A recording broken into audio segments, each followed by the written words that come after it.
장은 하나님께서 이스라엘 백성들이 요구한 대로 그들이 원하는 수준의 왕 곧 사울을 세워주신 이후, 그리고 이제 이스라엘 요단 동편에 있던 이제 암몬이라는 나라의 왕 나하스가 그 길르앗 야베스를 침범한 일과, 그리고 그 일이 어떻게 이제 사울의 손에 의하여 평정이 되는가, 이 내용을 기록해 주고 있습니다. 자, 오늘 1절 말씀 우리 함께 같이 읽습니다. 시작. 암몬 사람 나하스가 올라와서 길르앗 야베스를 대하여 진침해 야베스 모든 사람이 나하스에게 이르되 우리와 언약하자, 그리하면 우리가 너를 섬기리라, 이렇게 말합니다. 자, 암몬 왕 나하스가 길르앗 야베스 땅을 이렇게 침범하려고 군사를 몰고 이렇게 왔어요. 지도를 좀 보내주세요. 지도. 지도를 보면서 그 위치를 좀 설명을 드리겠습니다. 여러분 아시는 것처럼 이제 이스라엘 땅은 이제 남북으로 요단강이 흐릅니다. 남북으로 요단강이 흐르는데, 지금 이 길르앗 야베스 지역은 요단 이제 동편이에요. 요단 동편. 요단 동편인데 안 열립니까?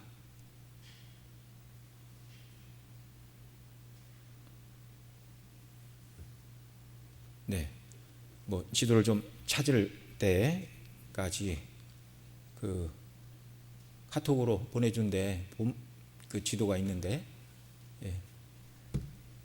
만약에 못 찾으면 인터넷에서 찾아갖고 띄우시면 됩니다.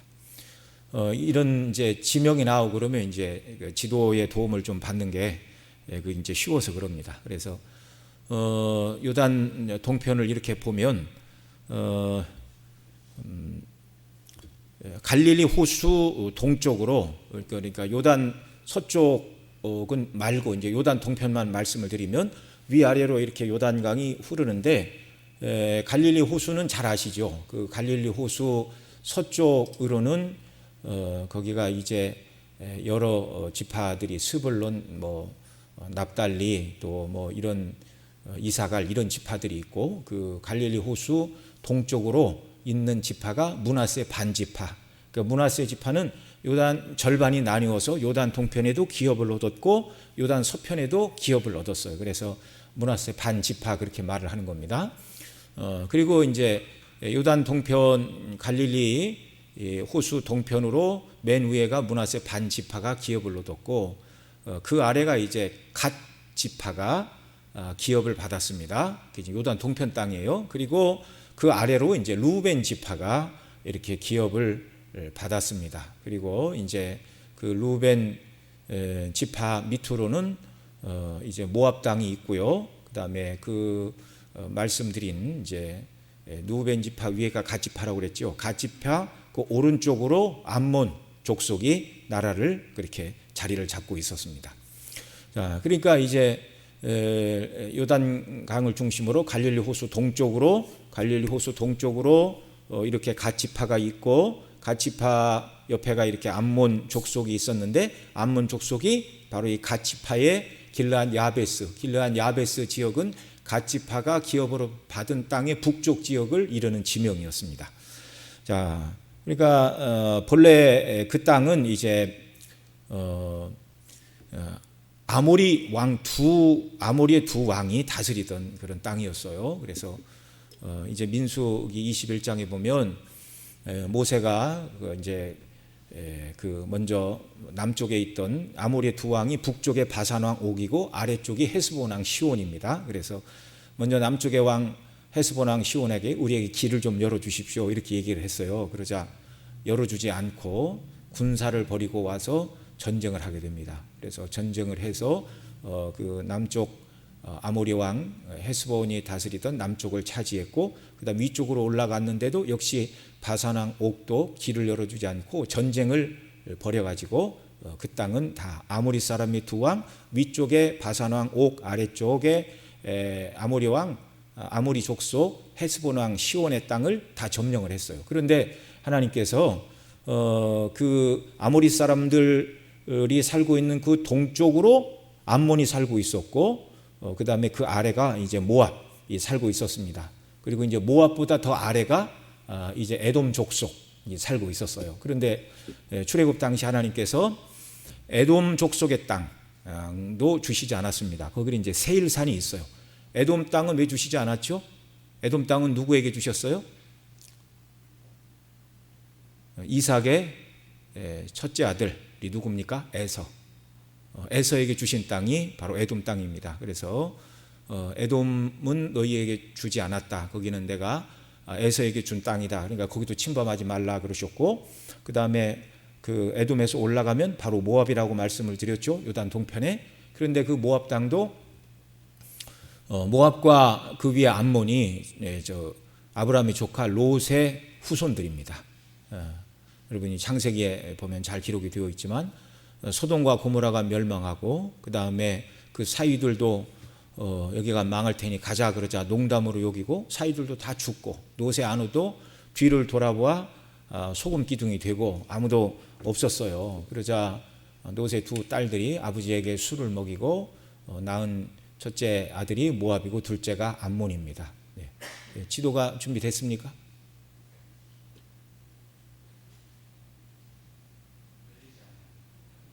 네. 인터넷에서 찾아가지고 한번 보세요. 네. 네. 그래서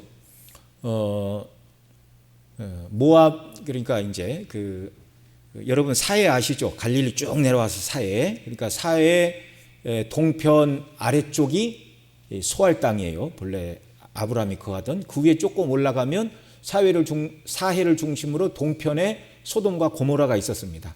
그러니까 이제 그 지역은 이제 모압이 차지를 했고 동생인 암몬은 그 위로 올라가서 아모리 사람들의 땅 동쪽으로 암몬이 이렇게 자리를 잡고 있었다 그 말입니다. 자, 이제 그 정도 이제 말씀을 드리면 이제 이해가 되겠고요.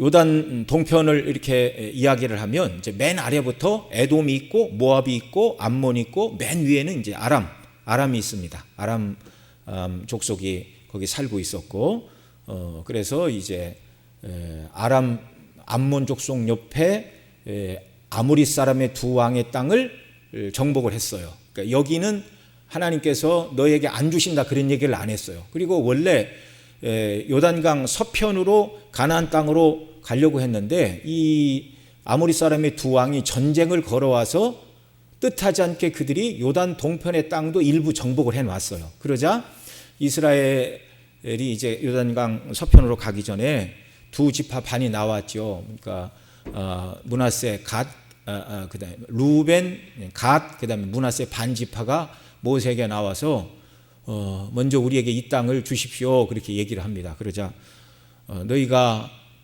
이스라엘 백성들에게 낙담을 시키려 하는도다. 그게 도대체 뭐 하는 거냐 그렇게 얘기를 하죠. 낙담을 주려고 그러느냐. 이 땅은 다 다른 땅은 요단 서편은 전쟁도 하지 않았는데 너희가 요단 동편 땅을 먼저 얻겠다고? 그건 말이 안 되는 소리야. 그러자 그들이 말을 했죠. 아니요. 우리가 싸우지 않겠다는 말이 아닙니다. 우리의 처자는 이 땅에 남겨놓고 우리가 앞장서서 처자가 여기 남겨 있으니까 우리가 앞장서서 가나안 땅 서편의 전쟁의 맨 천봉에 설 것입니다. 그리고 정복 전쟁이 다 끝나면 그때 우리가 요단 동편으로 들어와서 살겠습니다. 이렇게 모세에게 대답을 했어요. 모세가 하나님께 이 일에 대하여 기도하자 백성들한테 그렇게 허락하라. 그래서 본래 요단 동편의 땅은 이스라엘 백성들에게 하나님이 처음부터 주시겠다고 하신 땅은 아니었어요. 그런데 정복 전쟁을 할 때 에서에게 준 에돔 비켜가라. 그 위에 모압 롯의 후손에게 주었으니 그 땅도 너희 땅이 아니다. 그 위에 암몬도 너희 땅이 아니다. 그런데 암몬 지역의 옆에 이렇게 요단강과 그 사이에 있는 아무리 사람의 두 왕이 다스리던 북쪽의 바산 왕 옥, 아래쪽에 시온 아래쪽에 헤스본 왕 시온이 다스리던 이 땅을 그들이 전쟁을 걸어와서 이제 정복한 땅이다. 이제 그걸 말씀을 드렸습니다. 자, 그런데 자, 그 이제 민수기 21장 21절 이하에 보면 그 아모리 사람의 두 땅을 정복하게 된 배경을 쭉 설명을 하고 있는데요. 한번 보겠습니다. 민수기 21장 21절 24절. 네. 안 열립니까?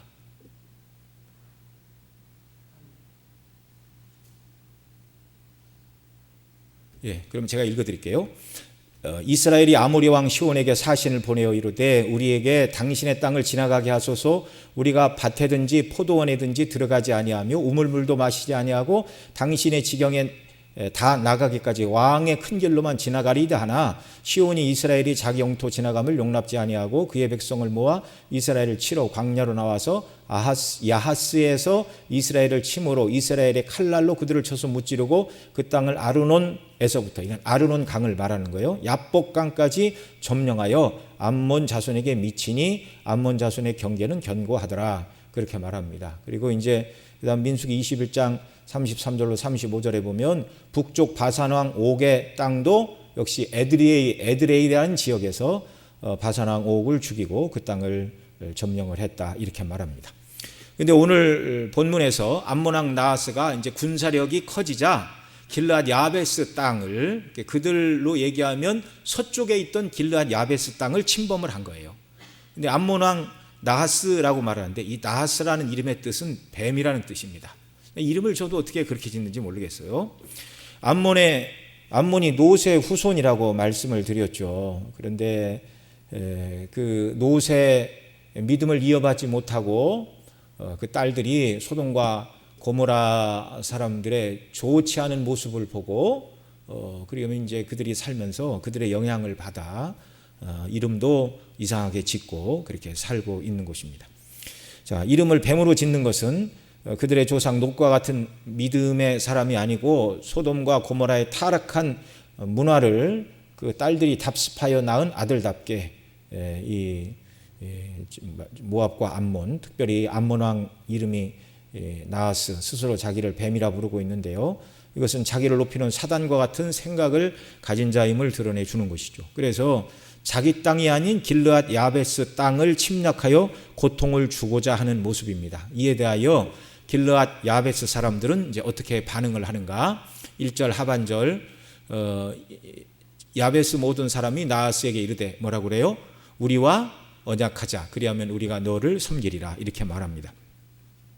우리와 언약하자, 이 말은 이제 동맹을 맺자 그 말인데요, 힘 있는 나라가 와서 전쟁을 하려고 그러니까 동맹을 맺자라고 말할 때 이 동맹은 동등한 동맹입니까? 종속관계의 동맹입니까? 종속관계의 동맹이죠. 그러니까 동맹을 맺자 그러면 싸우지 맙시다. 당신이 소를 달라고 그러면 소를 주고, 양을 달라고 하면 양을 주고, 양털을 달라고 그러면 양털을 주고, 곡식을 달라면 정해진 분량만큼 우리가 해마다 조공을 바칠 때니까 전쟁하지 맙시다. 싸워봐야 우리가 안 되니 화친합시다, 그 말을 한 거예요. 자, 길르앗 야베스, 하나님의 백성들이죠. 이들은 이제 갓지파 사람들이었는데, 여러분 암몬 왕 나하스가 쳐들어왔어요. 그러면 이스라엘이 가장 먼저 해야 될 일이 싸워서 안 될 것 같으니까 조공을 바칠 테니까 평화협상을 맺고 군사를 돌리고 물러가십시오, 이렇게 하는 게 이게 첫 번째 방식일까요? 그렇지 않죠. 이들 하나님의 백성 아닙니까? 전쟁이 찾아왔어요. 그럼 어떻게 해야 돼요? 기도해야 돼요. 기도해야 돼요. 이게 사사시대 늘 있었던 거 아닙니까? 자, 그들의 대적이 침범한 이유가 뭐예요? 사사기의 이 패턴을 보면 백성들이 우상을 섬기고 하나님을 떠나면 하나님께서 이방인의 손을 빌어서 이스라엘을 징계하셨어요. 그러자 그들이 고통 가운데 회개하고 하나님께 부르짖으면 하나님이 사사를 세워서 대적을 물러가게 하시고 그 땅이 몇 년간 평안하였더라. 그리고 잊어버리고 또 우상 숭배를 하면 하나님께서 이스라엘을 이방인의 손에 또 파셔서 고통하게 하시는 이런 사이클이 사사시대에 계속 진행이 되었어요. 그러니까 지금 길르앗 야베스가 자기들을 쳐들어왔다 그러면 이스라엘이 죄 가운데 있다 그 말이고, 이스라엘이 이 상황에서 가장 먼저 해야 될 일은 뭐라고요? 회개할 일이라고요. 하나님께 기도해야 될 일이라고요. 사무엘 선지자를 찾아서 기도하고 회개 운동을 하고 하나님의 은혜를 간구해야 되는데, 하나님을 찾는 일 없이, 회개하는 일 없이 그들이 즉시 하고 있는 일이 무엇인가? 나하스에게 우리가 조공을 바칠 테니까 평화 언약을 맺고 군사를 물리십시오, 이렇게 말을 하고 있어요. 그들이 길르앗 야베스 거민들이 먼저 해야 될 일은 하나님 앞에 회개하고 하나님의 은혜를 강구하는 일이어야 했고, 그 다음 이제 두 번째 해야 될 일은 무엇이었을까요? 지금 11장이고 10장에서는 어떤 일이 있었습니까? 그들이 요구했던 누구를 세워주셨어요? 왕 사울을 세워 하나님 주셨습니다. 그럼 전쟁이 났으면 누구한테 연락을 해야 돼요? 당연히 왕에게 연락을 해야죠. 그거 하라고 자기들 손으로 뽑은 사람 아니에요. 그러니까 왕을 뽑아놓기는 뽑아놨는데 아무도 사울을 왕으로 인정하는 그런 시대가 아니었어요. 이제 왕권이 세워지지 않은 그런 시대입니다. 물론 이 일을 통하여 하나님께서 사울의 왕권을 세워주시는 측면도 있지만, 당시 이스라엘이 얼마나 영적으로 깊이 침잠해 있고 떨어져 있는 상태인가를 보여주는 거예요. 대적이 쳐들어와도 하나님께 기도하지 않고, 가축을 달라면 가축을 두고 쌀을 달라면 쌀을 줄 테니 전쟁을 그치고 돌아가십시오, 이렇게 말하고 있어요. 하나님 앞에 회개하지 않습니다. 그런 일을 미연에 방지하겠다고 왕이신 하나님을 버리고 인간 왕을 찾아서 왕을 세워주었지만, 그 왕이 우리를 위해 무슨 일을 할 수 있으랴라고 다 자포자기하고 있는 이런 상태입니다. 자, 자기들을 치려는 대적이 나타났는데 왕에게 연락하지 않고 그 지파의 대표들이 항복을 하겠으니 조공을 받고 군사를 돌리라, 이렇게 말하고 있습니다. 암몬의 침략을 받은 길르앗 야베스 곧 갓지파 사람들은 말씀드린 대로 먼저 하나님 앞에 기도해야 했습니다. 죄 때문에 시작된 일이거든요. 신명기 28장이 말하는 것처럼 이스라엘이 가나안 땅에 들어가 하나님을 버리고 율법을 버리고 우상을 숭배하면 맨 처음 하나님이 내리시는 징계가 하늘로부터 비를 주시지 않는다. 그 다음 전염병이 돌 것이고, 그래도 회개하지 않으면 대적이 침략을 하고 마지막에는 전쟁에 패하여 포로로 끌려가게 될 것이다. 사사기 역사가 또한 그걸 증거하고 있죠. 사사기의 패턴이 범죄, 그 다음에 회개, 하나님의 구원, 평화, 그리고 범죄, 이 사이클로 계속 돌았다고 말씀을 드렸죠. 성경이 말씀하고 있고 그들이 지금 수백 년간 사사시대를 거치면서 경험했던 바입니다. 그런데 나하스가 침략하자 길르앗 야베스 사람들은 하나님께 기도하지 않고 왕에게도 연락하지 않고 너무 쉽게 나하스에게 굴복을 하고 하나님의 도우심을 구하지 않는 영적으로 타락한 시대였다라는 말입니다. 자, 이 길르앗 야베스 사람들이 조공을 맺읍시다 이렇게 얘기할 때 나하스가 그러면 곡식 많이 바치고 소떼와 양떼 많이 바치고 양털을 많이 갖고 와야 돼? 그러고 물러갔습니까? 그렇지 않아요. 2절 같이 읽습니다. 암몬 사람 나하스가 그들에게 이르되 내가 너희 오른 눈을 다 빼어야 너희와 언약하리라. 내가 온 이스라엘을 이같이 모욕하리라. 아멘. 자, 이 뭐라 그래요? 이 나하스가 그들에게 이르되 너희 오른 눈을 다 빼어야 언약을 할 것이다. 내가 온 이스라엘을 이렇게 모욕하리라. 이 길르앗 야베스 사람들의 오른 눈을 다 빼야 조공을 받고 물러갈 것이고 길르앗 야베스뿐만 아니라 더 나아가 모든 이스라엘을 이렇게 모욕하겠다. 매우 모욕적인 말을 하고 있습니다. 매우 폭력이 충만한 말을 하고 있어요. 단순히 매년 얼마의 곡식과 가축과 또 양털을 바치는 것으로 군사를 돌리지 않겠다. 너희 남자들의 오른 눈을 다 빼어야 너희와 화친을 맺을 것이다. 수치도 이런 수치, 모멸도 이런 모멸이 없습니다. 자, 그러면 나하스는 왜 이렇게 무리하고 무모하고 모욕적인 제안을 길르앗 야베스 사람들에게 던지고 있죠? 이들이 하나님의 백성들을 미워하기 때문입니다. 애굽에서 나올 때 하나님께서 그 백성을 보호하여 주셨습니다. 자신들은 감히 꿈꾸지도 못했던 가나안 땅 요단 동편의 아모리 두 왕, 위쪽에 바산 왕옥, 아래쪽에 헤스본 왕 시온과 싸워볼 생각도 못했어요. 그 연약한 나라였기 때문에.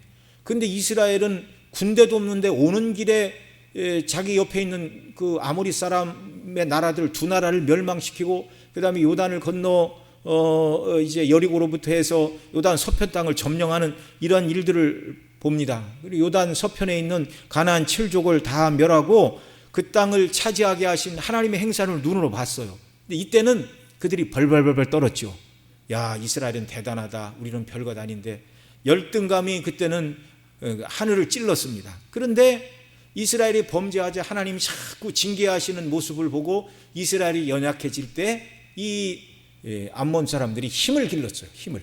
그리고 왕 나하스가 있잖아요. 지금 이제 그런 모습들을 보고 이스라엘 사람들은 블레셋도 왕도 있고 암몬도 왕이 있고 모압도 왕이 있고 밑에 아말렉도 아말렉은 이제 남동 이제 동서쪽에 있고 그다음에 남쪽으로는 아말렉, 북쪽으로는 아람 다 왕이 있어요. 서쪽으로는 블레셋이 있고 다 왕이 있는데 우리만 왕이 없으니 왕을 세워 주십시오. 그렇게 말을 하고 있잖아요. 그러니까 이 암몬이 나하스를 중심으로 군사력을 기르자 이제는 이스라엘과 군사적으로 해볼 만하다라는 판단이 서자 조공을 받는 것으로는 만족할 수 없고 이스라엘을 멸시하여 오른쪽 눈을 다 빼어야 언약을 맺겠다 이렇게 말하고 있는 것입니다. 이것이 싫으면 전쟁이라는 것입니다. 이스라엘 길라 야베스 사람들 싸워서 다 죽느니 차라리 오른 눈 하나 빼고 조공이라도 바치며 사는 게 낫겠다 그렇게 생각을 하는 것이죠. 길라 야베스 거민들이 싸워볼 꿈도 못 꾸는 것으로 미루어 볼 때 당시 암몬의 군사력은 대단했던 것으로 보입니다. 자, 나하스는 왜 그러면 오른 눈을 빼라고 요구를 하죠? 고대 전쟁사를 연구하는 학자들의 말을 빌리면 오른 눈을 빼면 이제 전쟁하기는 이제 불가능하다 얘기를 합니다. 보통 고대 시대는 방패와 무기를 들고 나가잖아요. 그러니까 방패를 들 때 왼손에 들고 그 다음에 창이든지 칼이든지 아직 이스라엘은 철기 문화가 도입되지 않았는데 창이든지 뭐 몽둥이든지 뭐 들고 방패를 왼손에 들고 오른손에 무기를 들고 이렇게 나가서 싸웁니다. 그러니까 이게 방패를 들고 이렇게 얼굴 가리고 이렇게 보다 보면 어느 눈으로 봐요? 오른 눈으로 이렇게 보지요. 오른 눈뿐만 아니라 오른 눈, 왼 눈이 이렇게 사물을 봐야 거리에 초점이 딱 맞춰지는 거예요. 이해가 되시죠? 그러니까 한쪽 눈 감고는 이 거리 감각이 없어요. 여기가 저기인지 거리 감각이 잘 구분이 안 됩니다. 두 눈을 가지고 봐야 거리 감각이 이제 분명해지는 거예요. 그러니까 이렇게 왼손에 방패를 들고 오른손에 무기를 들고 싸워야 되는데 오른 눈이 없으면 얼굴 반이 아니라 다 내놓고 이렇게 봐야 돼요. 그리고 초점이 맞지 않으니까 전투는 불가능합니다. 그러니까 오른 눈을 다 빼야 조약을 맺겠다 그 말은 더 이상 너희가 무기를 들 수 없는 사람들 만들겠다 그런 말입니다. 그러나 이제 오른 눈이 없어도 농사는 짓겠죠. 참으로 모멸적이고 멸시가 충만하고 나하스라는 이름처럼 뱀처럼 간교하기 이를 데 없는 그런 사람이었고 그런 전술을 가지고 나오고 있습니다. 자, 3절을 보면 나하스의 이 말에 대하여 길앗 야베스 사람들이 보인 반응인데요. 3절 같이 읽습니다.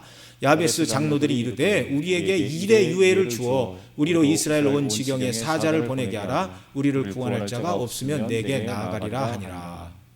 일주일만 말미를 달라고 이렇게 요구를 했어요. 그래서 우리를 구원할 자가 없으면 그렇게 하겠다. 그러니까 나하스가 무슨 일주일이야 라고 군사를 몰고 왔으면 꼼짝 못했을 텐데 또 일주일을 기다려줍니다. 일주일을 기다려준 이유가 뭐예요? 일주일이 지나도 너희를 구원하러 올 사람은 없다 그 말입니다.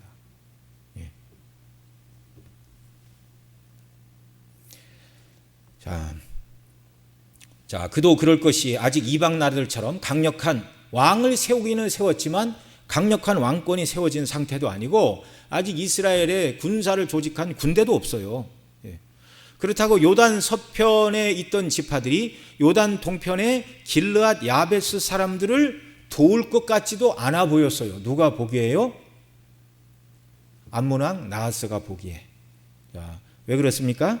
그것은 사사시대 그 시대 이전에 있었던 전례를 보아 알 수가 있죠. 사사기 5장 15절로 17절에 이렇게 말합니다. 이사갈의 방백들이 드보라와 함께하니 이사갈과 같이 바락도 그의 뒤를 따라 골짜기로 달려 내려가니 루벤 시내가에 큰 결심이 있었도다. 내가 양의 우리 가운데 앉아서 목자의 피리 부는 소리를 들으면 어찌미냐. 루벤 시내가에 큰 결심이 있었도다. 길앗은 요단 강 저쪽에 거주하며 다는 배에 머무름이 어찌 됨이냐. 아셀은 해변에 앉으며 자기 항만에 거주하였도다.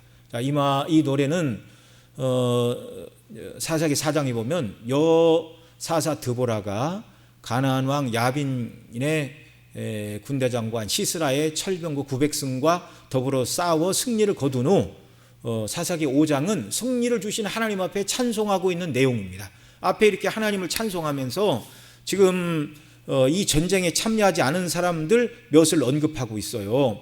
이사갈 방백들이 드보라와 함께하니 이사갈과 같이 바락도 그 뒤를 따라 골짜기로 달려 내려가니 루벤 시내가에 큰 결심이 있었도다. 이 루벤 지파는 혹시 그림이 뜹니까? 지도가? 예, 첫 번째 지도 보여주세요. 예, 자, 저기 잘 보이시죠? 제가 지도가 없어갖고 그냥 입으로만 쭉 설명을 했었는데, 그 가운데 요단강 동편으로, 예, 요단강 동편으로 길르앗 땅 보이죠? 여기가 갓 지파의 땅이었는데 길르앗 야베스, 여기를 누가 침범을 했다고요? 그 옆에 암몬 왕 나하스가 거기를 침범을 했습니다. 근데 지금 읽은 말씀에 보니까 이 시대보다 앞선 시대에 드보라가 전쟁을 했어요. 이 전쟁을 어디에서 했냐면 갈릴리 호수 좀 찾아보세요. 위에 갈릴리 호수 조금 위쪽, 거기가 하솔이라는 지역인데 가나안 왕 야빈이 도읍했던 그쪽입니다. 거기에 전쟁을 일으켜 가지고 이제 갈릴리 호수 주변에서 전쟁이 일어났어요. 그러니까 이사갈 방백들이 드보라와 함께 했다. 그러니까 아마도 이사갈과 납달리 지경 거기 어디에서 큰 싸움이 일어났습니다. 이게 스불론도 참여를 했어요.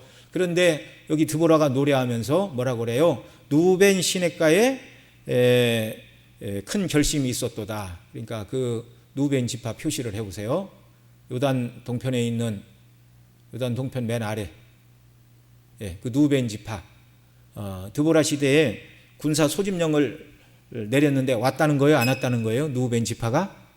안 왔다는 말이에요. 그 말이 루벤 시냇가에 큰 결심이 있었도다. 그렇게 말합니다. 내가 양이 우리 가운데 앉아 목자의 피리 부는 소리를 들으면 어찌비 되냐. 루벤 시냇가에 큰 결심이 있었도다.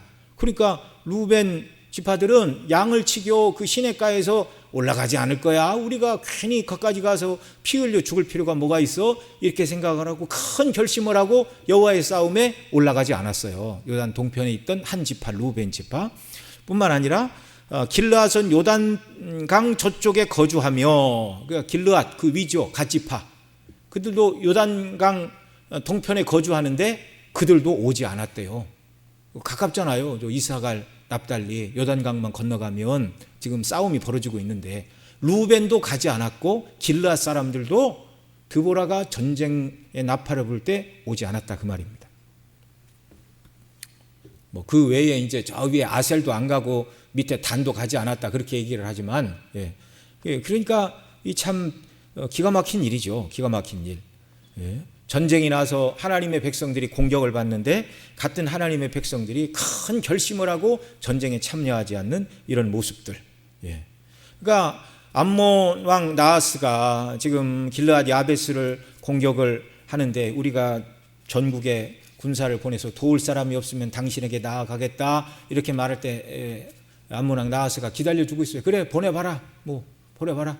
내가 알기로는 니들도 얼마 전에 뭐 수십 년, 수백 년이 지났을 수 있죠. 그 옛날 가나안 왕 야빈과 싸울 때 드보라가 군사를 일으켰는데 길르앗도 안 가고 루벤도 안 가고 내가 다 알아.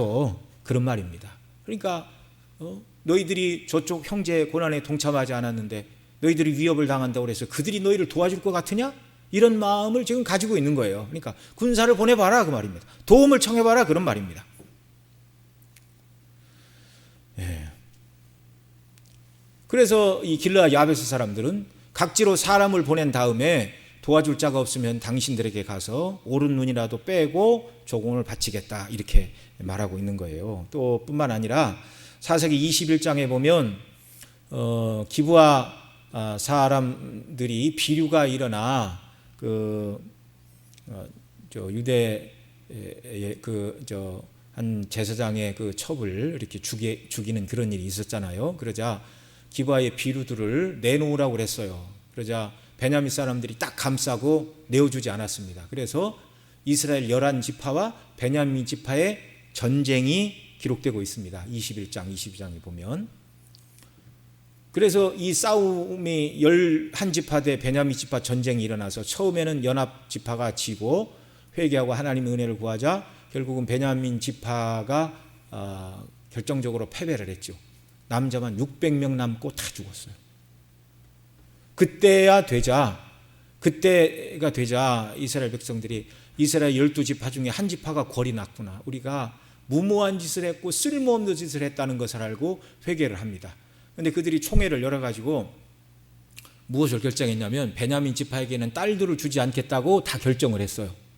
근데 이제 600명 남았어요. 다 죽고.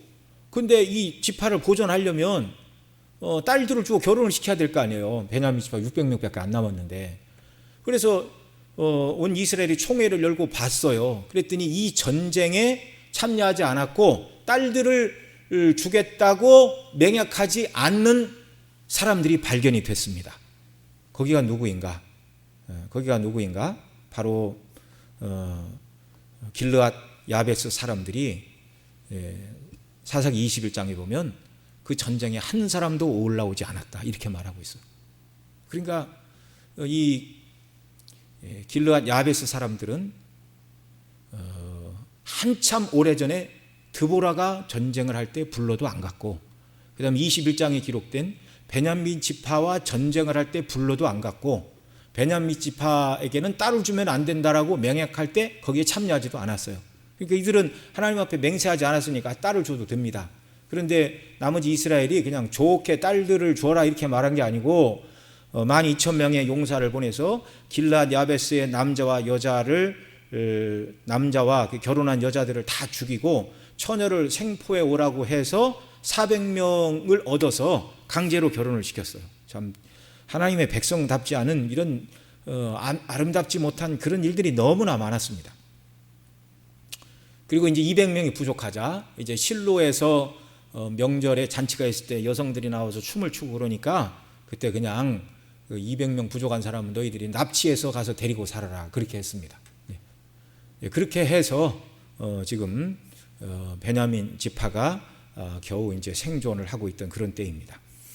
자, 길르앗 야베스 사람들은 이렇게 요단 동편에 산다는 이유로 성경이 기록된 것만 2번이나 크게 전쟁의 때에 불러도 그들은 오지 않았어요.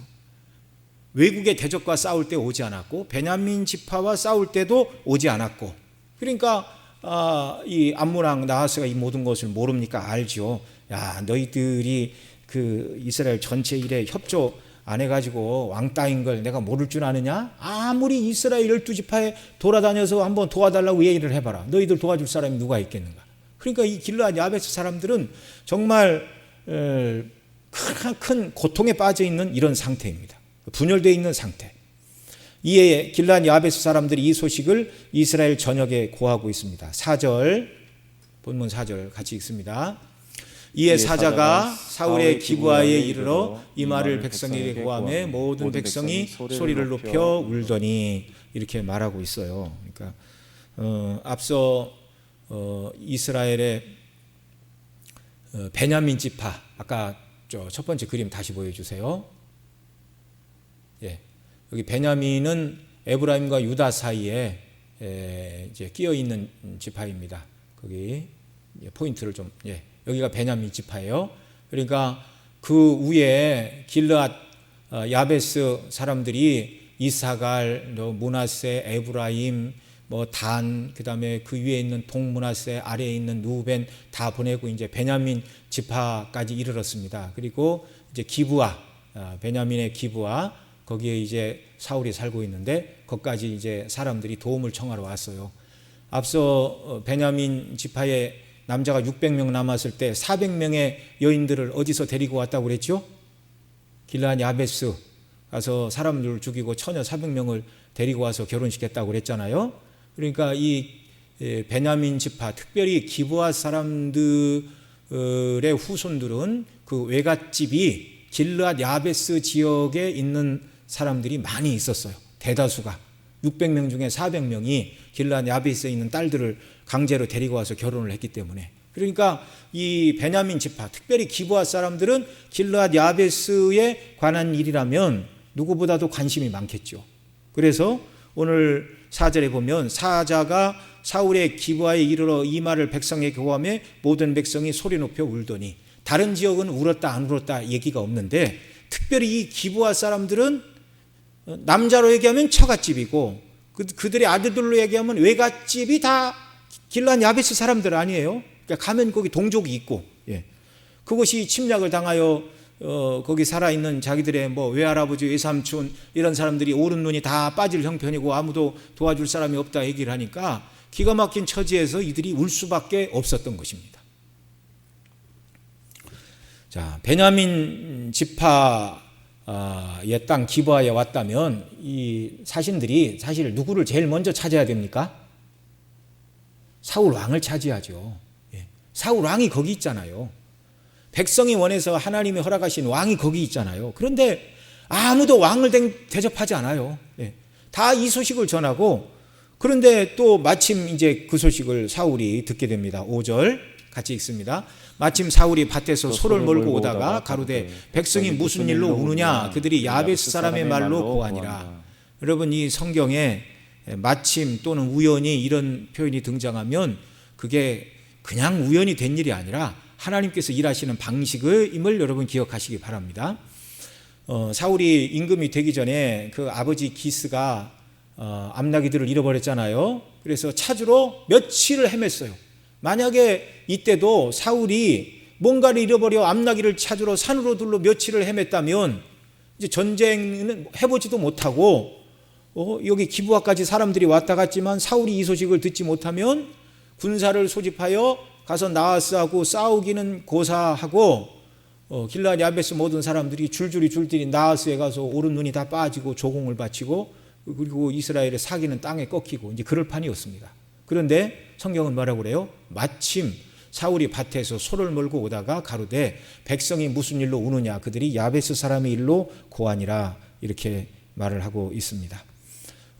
여러분, 마침 우연히, 이건 일반적인 표현이 아니라고 그랬죠. 룻기 2장에 보면 룻이 시어머니 나오미와 함께 모압에서 돌아온 후 룻이 보리를 추수하는 밭에 가서 이삭을 주었습니다. 2장 3절에 보면 같이 읽습니다. 룻이 가서 베는 자를 따라 밭에서 이삭을 줍는데 우연히 엘리멜렉의 친족 보아스에게 속한 밭에 이르렀더라. 이 룻은 이 큰 부자 보아스의 밭에 가서 이삭을 줍고 보아스를 만나서 결혼해야지 이 생각을 하고 보아스 밭을 찾아갔어요? 아니에요. 세상 물정을 하나도 몰라요. 지금 모압 땅에서 와가지고 이 룻은 뭐가 뭔지 몰라요. 그런데 곡식 베는 사람들, 그러니까 이스라엘은 추수하는 사람들이 추수한 다음에 이삭을 줍지 말라고 그랬잖아요. 가난한 자들의 것으로 남겨주라. 그 말씀에 따라서 추수꾼들은 추수하고 이삭을 다 줍지 않았고 그 이삭을 주우러 룻이 들어갔는데 그 밭이 누구 밭이었다고요? 우연히 엘리멜렉의 친족 보아스에게 속한 밭에 이르렀더라. 룻은 우연히 갔는지 모르지만 룻이 우연히 보아스의 밭으로 가도록 인도하신 분은 누구라고요? 하나님이시라고요. 그 다음 4절 마침 보아스가 베들레헴에서부터 와서 베는 자들에게 이르되 여호와께서 너희와 함께 하시기를 원하노라. 그들이 대답하되 여호와께서 당신에게 복 주시기를 원하나이다. 그리고 이제 뒤에 5절을 보면 룻이 이삭을 주고 있으니까 저 여인이 누구냐 이렇게 묻다가 그 나오미의 둘째 며느리인데 모압에서 시어머니를 모시고 와서 땡볕에 저렇게 고생을 하고 있어요. 그 시어머니는 네 친족에게로 돌아가라 그랬는데 저 여인이 어머니의 하나님은 나의 하나님이고 어머니의 백성이 내 백성입니다. 그렇게 얘기하고 고집을 부리고 신랑 될 사람도 다 죽고 아무도 없는데 저렇게 고집을 피우고 시어머니를 공양한다고 저러고 있습니다. 이제 그 얘기를 듣게 된 거죠. 이야기를 마침이라고 시작을 해요.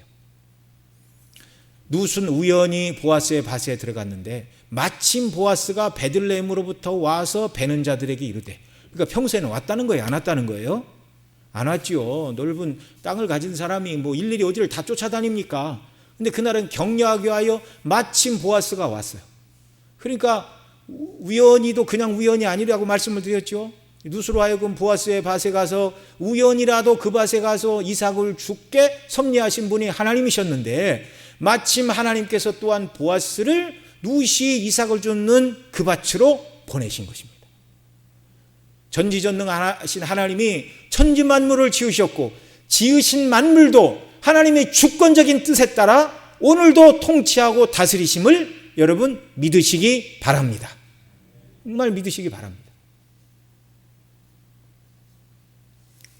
참 너무너무 놀라운 일이에요. 너무너무 놀라운 일.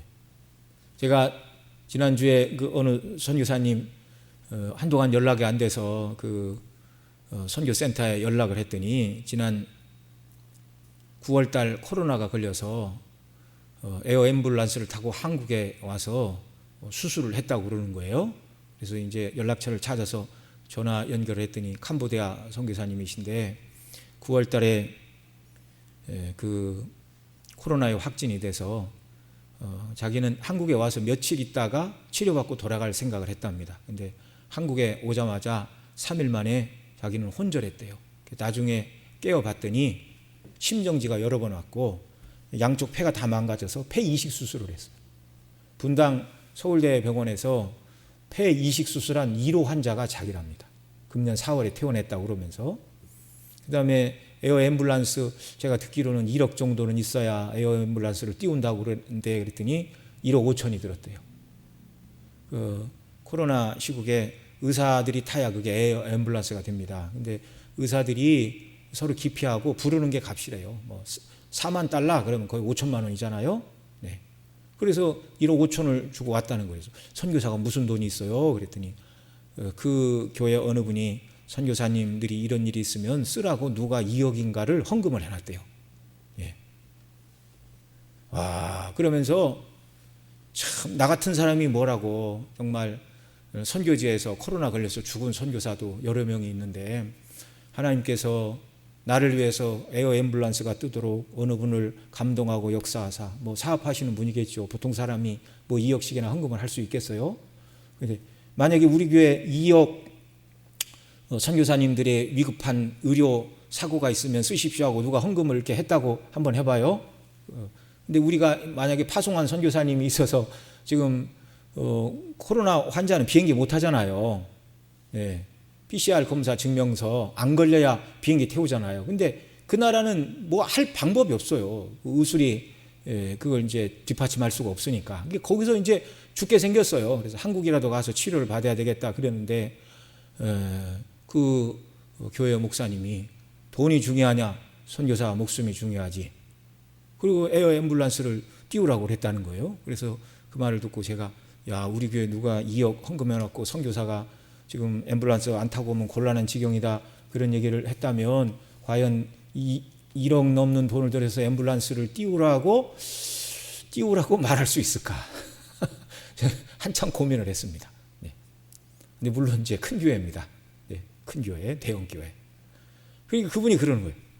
나 같은 사람이 뭔데 하나님께서 다 예비를 해놓으셨다는 거예요. 에어 앰뷸런스도 예비를 해놓으시고, 또 한국에 와서 이렇게 폐 이식 수술은 그렇게 성공 사례가 높지 않은데 어떤 분이 미국에 가서 공부하고 권위 있는 사람이 한국에 왔는데 1호 폐 이식 수술 성공 케이스라고 이렇게 얘기를 합니다. 분당 서울대병원에서. 참 그 얘기를 들으면서, 야, 하나님의 영광을 위하여 목숨 걸고 선교사들이 나가서 싸울 때 하나님의 뜻하심이, 거기서 코로나 걸려 돌아가시는 분들도 계시죠. 그러나 죽고 끝이 아닙니다. 죽음은 영화로운 하나님 나라에 입성하는 것이죠. 그런데 뭔가 더 이 땅에서 남아서 할 일이 있으니까 그 선교사님을 살려주시려고 에어 앰뷸런스도 하나님이 예비해 놓으시고 의사들도 예비해 놓으시고 차곡차곡. 그래서 참 하나님의 은혜가 너무 커. 그런데 이제 이 수술한 지 얼마 안 돼가지고 그 말을 하는데 그 호흡이 계속 딸려서 쌕쌕거리면서 이렇게 말씀을 하시는데 참, 여러분, 세상에 우연은 하나도 없는 줄 여러분 믿으시기 바랍니다. 정말 우리가 두려워해야 될 일은, 지금 내가 하나님이 기뻐하시고 원하시는 뜻을 따라 살고 있는가, 그렇지 않은가, 이거 한 개만 바라보면 돼요. 이거 하나만. 나머지 모든 일들은 하나님께서 책임지시고 은혜 주시는 줄을 믿으시기 바랍니다. 우연히 마침, 이것이 그냥 되는 것이 아니라 하나님의 섭리 속에서 이루어지는 일입니다. 자, 사울이 이 말을 듣고 이제 어떻게 합니까? 6절로 8절 같이 읽습니다. 사울이 이 말을 들을 때에 하나님의 신에 크게 감동되매 그 노가 크게 일어나서 한결이 소를 취하여 각을 뜨고 사자의 손으로 그것을 이스라엘 모든 지경 12지파에 보냈다, 그 말이죠. 가로되 누구든지 나와서 사울과 사무엘을 쫓지 아니하면 그 소들도 이와 같이 하리라 하였더니 여호와의 두려움이 백성에게 임하매 그들이 한 사람같이 나아온지라, 이렇게 말하고 있습니다. 하나님의 신에 크게 감동됨에 노가 일어나서 이제 하나님의 성령께서 왕으로 세우신 사울을 감동하사 암몬 왕 나하스의 손길에서 길르앗 야베스 사람들을 구원하시려고 감동하시고 그에게 노가 일어나도록 감동하여 주셨습니다. 이 노는 의분을 말하죠. 하나님의 백성이 당하는 고난을 인하여, 다른 말로는 하나님의 이름의 영광을 멸시하는 나하스를 인하여 사울에게 의분이 일어났다 그 말입니다. 에베소 4장 26절에 바울 사도는 이렇게 말합니다. 분을 내어도 죄를 짓지 말고 해가 지기까지 분을 품지 말라 그렇게 말했습니다. 그러나 그리스도인들도 의분은 품어야 돼요. 의분. 예수님도 의분을 품으셨습니다. 성전에서 장사하는 사람들을 다 내쫓고 내어보내시고, 그러니까 그리스도인은 누가 무슨 일을 해도 허허 웃고 당하는 사람이 아니에요. 물론 자기 개인의 이름이나 명예는 그럴 수 있지만 하나님의 이름이 공격을 받고 하나님의 명예와 관련된 일이라면 그리스도인들은 의분을 가져야 됩니다. 그런 의분을 성령의 역사로 사울에게 일으켜 주셨어요. 이 의분은 훗날 여호와의 군대를 멸시하는 골리앗을 보고 다윗이 바란 의분과 같은 것이었습니다. 그래서 그 한결이 소, 이렇게 두 마리죠. 이렇게 각을 떠서, 그러니까 부위별로 해체를 했다 그 말입니다. 12지파로 보내고 나오지 않는 자의 손은 이렇게 할 것이다. 그러자 백성들이 두려움에 임했어요. 그러니까 하나님의 성령께서 그 일을 보고 백성들을 감동하셨다는 것입니다. 하나님의 거룩한 일에 참여해야 된다. 하나님의 거룩한 일에, 왕을 통하여 하시는 하나님의 거룩한 일에 참여하지 않으면 우리 소들도 무사하지 못할 것이다. 네, 이런 거룩한 두려움을 갖게 하신 것입니다. 그래서 숫자를 계수를 했습니다. 8절에 있는 대로 사울이 베색에서 그들을 계수하니 이스라엘 자손이 30만이요 유다 사람이 3만, 총 33만의 군사가 모집이 되었습니다. 여호와의 두려움이 임하자 한 사람같이 나왔다 이렇게 말을 하고 있어요. 여러분, 오늘 우리가 주님께서 맡기신 일을 감당할 때 우리는 어떻게 해야 됩니까? 그들은 어려움 당할 때 기도해야 되는데 기도하지 않았어요. 우리는 기도해야 됩니다. 성령의 감동을 구해야 됩니다. 그리고 성령께서 주시는 은혜와 능력과 은사로 주님의 일을 감당하게 되는 줄 믿으시기 바랍니다. 자, 9절로 10절 또 읽습니다. 무리가 온 사자들에게 이르되 너희는 길르앗 사람에게 이같이 이르기를 내일 해가 더울 때 너희가 구원을 얻으리라 하라. 사자들이 돌아가서 야베스 사람에게 고하매 그들이 기뻐하니라. 야베스 사람들이 이에 가로되 우리가 내일 너희에게 나아가리니 너희 소견에 좋을 대로 우리에게 다 행하라 하니라. 그러니까 이제 길르앗 야베스 사람들이 봤죠. 그 짧은 기간에 소집령을 내렸는데 33만이 모였습니다. 이 33만은 이제 암몬의 군대를 압도하고도 남죠. 그런데 암몬 왕 나하스는 길르앗 사람들이 두 번이나 총에 가지 않고 따로 놀았으니 아무도 도와줄 사람이 없을 것이다. 이렇게 생각을 했는데 하나님께서 역사하시자 33만 명이 이제 사울을 따라 이 전쟁에 참여하게 됩니다. 자, 11절 어떻게 구원을 얻었는가? 이튿날 사울이 백성을 3대로 나누고 새벽 적진 중에 들어가서 날이 더울 때까지, 날이 더울 때는 이제 정오 지난 시간을 말하죠. 새벽은 이제 해 뜨기 전 이제 그 시간에 한 5시 6시부터 시작해서 12시까지 싸웠는지는 모르지만 어쨌든 새벽에 적진 중에 들어가서 날이 더울 때까지 암몬 사람을 치매 남은 자가 다 흩어져 둘도 함께 한 자가 없더라. 2명도 같이 도망가지 않고 대부분은 죽고 또 각각 뿔뿔이 다 흩어져 이렇게 되었다 그 말입니다. 새벽에 기습작전을 벌였는데요. 사람의 신체 리듬상 새벽이 가장 힘을 쓰기 어려운 시간이라고 그럽니다. 그러니까 새벽까지 깨어 있다가 준비한 사람과 새벽에 잠을 자다가 습격을 당한 사람은 입장이 다른 것이죠. 이 전쟁이 끝나고 이제 사울의 왕권은 강화되었습니다. 비로소 이 전쟁으로 사울이 이스라엘의 왕으로 인정받는 모습입니다. 바로 이때를 위해서 하나님께서 전쟁도 일어나도록 허용을 하신 것이고 사울을 통하여 이런 은혜를 주신 것이죠. 12절 13절 같이 읽습니다. 백성이 사무엘에게 이르되 사울이 어찌 우리를 다스리겠느냐 한 자가 누구니까 그들을 끌어내소서 우리가 죽이겠나이다. 사울이 가로되 이날에는 사람을 죽이지 못하리니 여호와께서 오늘날 이스라엘 중에 구원을 베푸셨음이니라. 자, 사울이 처음에 왕이 되었을 때 앞에 10장 27절에 보면 어떤 비유가 일어나 이런 사람이 어찌 우리를 구원하겠느냐 멸시하고 예물도 드리지 않았고 사울은 잠잠하였더라 그렇게 말하죠. 그러자 이제 길르앗 야베스 사람들을 사울이 구하자 사람들이 그 얘기를 다시 끄집어냅니다. 예.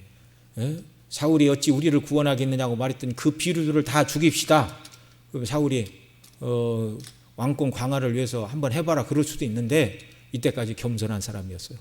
10장에서도 겸손했고 11장에서 전투에서 승리를 했으나 13절 뭐라고 그러죠? 사울이 가로되 이날은 사람을 죽이지 못하리니 왜요? 여호와께서 오늘날 이스라엘 중에 구원을 베푸셨음이니라. 네. 그래서 첫 번째 전쟁이 끝나기까지 사울은 겸손하였고 또 다른 사람에게 관용을 베푸는 이런 모습입니다. 이제 사무엘은 전쟁이 끝나자 나라를 새롭게 하자 제안하고 길갈로 가서 제사 드리고 백성과 함께 기뻐하였다. 14절 15절이 말하는데요. 같이 읽습니다. 사무엘이 백성에게 이르되 오라 우리가 길갈로 가서 나라를 새롭게 하자. 모든 백성이 길갈로 가서 거기서 여호와 앞에 사울로 왕을 삼고 거기서 여호와 앞에 화목제를 드리고 사울과 이스라엘 모든 사람이 거기서 크게 기뻐하니라. 아멘. 자, 여러분 사울이 이번처럼 겸손하게 하나님의 성령의 감동을 따라서 순종하는 사람으로 계속 남았더라면 사울과 이스라엘 전체에 큰 유익이 되었을 것입니다. 그런데 사울 왕이 하나님 앞에 복되고 아름답게 쓰인 것은 여기까지예요. 여기까지. 이게 참으로 안타까운 일이죠. 이후에 사울의 왕의 삶은 행구 사이에 숨었던 겸손한 사람, 저가 어찌 우리 왕이 되겠느냐라는 비류들의 말을 듣고 아무런 반응도 보이지 않던 겸손하고 관용을 실천하는 그 사람, 암몬과의 전쟁에서 여호와의 신에 감동되어 노를 바라여 나가 대적을 다 처단하고 그 위에 왕을 그 비난하던 비류들을 처단하자 그 말에도 하나님 주신 이 승리의 날 사람을 죽이는 것이 마땅치 않다라고 말했던 이 사울의 겸손과 관용은 오래가지 못했습니다. 그가 참으로 성령께 끝까지 붙들렸다면 끝까지 겸손하고 관용하고 하나님을 의지하는 왕이 되었을 것인데 끝까지 겸손하지 못했어요. 지난번에도 말씀을 드렸지만 사울이 성령의 은사는 경험을 했지만 성령의 은혜는 입지 못한 사람이었기 때문에 그렇다는 것입니다. 성령의 은혜가 그에게 없으니까 은사는 경험했을지라도 끝까지 순종할 수가 없었습니다. 그러자 결국 이제 사무엘상 16기에 가면 여호와의 신이 그를 떠나고 여호와의 부리신 악신이 그를 주장하자 남은 일평생 하나님의 종으로서의 이스라엘 왕이 아니라 자기 영광을 추구하며 살아가다가 여호와의 신이 떠나니 왕권을 잃어버릴까 두려워하고 그런 상태가 되었으니 전쟁이 일어났어요. 골리앗이 17장에 매일같이 나와서 너희 중에 대표한 사람을 내보내라 그러는데 하나님의 신이 떠났습니다. 두려움과 무서움이 임하여 왕이 나가서 싸워야 되는데 싸울 수가 없어요. 다윗이 나가 승리를 거두고 백성들이 사울은 천천 다윗은 만만 그러니까 미움이 하늘을 찌르고 그 이후 사울이 죽을 때까지 한 일은 다윗을 죽이려고 쫓아다닌 일밖에 없어요. 참 불행한 삶을 살았습니다. 왕이었음에도 불행한 삶을 살았습니다. 저와 여러분 모두는 성령으로 시작하였다가 육체로 마치는 자들이 되어서는 안 되겠습니다. 바울 사도는 갈라디아 3장 3절에 이렇게 말합니다. 갈라디아 3장 3절 제가 읽어드릴게요. 같이 읽습니다. 너희가 이같이 어리석으냐 성령으로 시작하였다가 이제는 육체로 마치겠느냐. 성령으로 시작했다가 육체로 마쳐서는 안 되는 것입니다. 우리는 항상 성령으로 충만하여 하나님께서 무엇을 기뻐하시고 원하시는지를 잘 분별해야 될 뿐만 아니라 그 일을 믿음으로 잘 감당하는 저와 여러분 되시기를 바랍니다. 그러면 성령 충만은 무엇이죠? 여러분 말씀을 드렸죠? 우리 주 예수 그리스도의 십자가의 복음의 영광으로 충만한 게 성령 충만인 줄 믿으시기 바랍니다. 이게 하나님의 영광으로 충만한 것인 줄 믿으시기 바랍니다. 하나님의 영광으로 충만, 성령으로 충만, 십자가의 복음의 영광으로 충만은 각각 다른 은혜가 아니에요. 성부께서 주시는 은혜가 따로 있고 성자가 주시는 은혜가 따로 있고 성령이 주시는 은혜가 따로 있는 게 아니에요. 성삼위 하나님께서 동일한 하나의 은혜를 주십니다.